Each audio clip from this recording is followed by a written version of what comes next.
Here's how to fix camera driver missing in Windows 11. First, open the Start menu and search for Device Manager. Once you find it, open the application.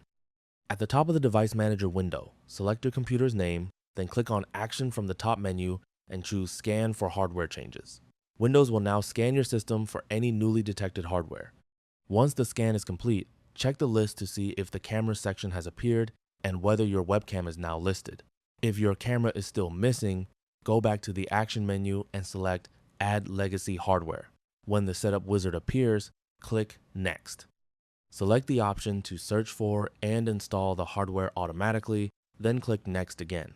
Continue through the available options and select Cameras from the list, followed by Next. If your webcam appears in the available hardware list, select it and continue by clicking Next to install it. If you still can't find your camera, return to Device Manager and click on View from the top menu. Then select Show Hidden Devices. This will display hardware that may not currently be visible, so check the list again to see whether your webcam appears.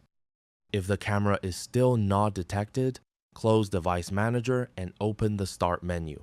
Search for Settings and open it.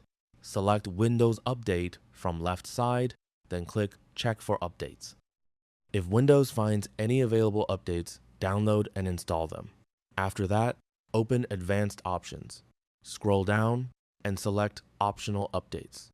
Check this section for any available Windows or driver updates and install anything that is relevant to your system. If the camera is still missing after installing the available updates, the next option is to manually download the webcam driver. Open your preferred internet browser and search for your computer or laptop model, followed by the words Webcam Driver Download. From the search results, visit the appropriate manufacturer website and look for your exact computer model. Once you've located your device, look for the available webcam or camera driver. Download the correct driver for your version of Windows and install it on your computer. If you've tried all of these methods and your camera still isn't working, there's one final setting you should check. Open the Start menu and go back to Settings. From the left-hand side, select Privacy and Security. Then scroll down and click on Camera. Make sure camera access is enabled. Once you've confirmed that camera access is turned on, restart your computer. After your PC restarts, check your camera again, and that's it. That's all for this video. Thanks.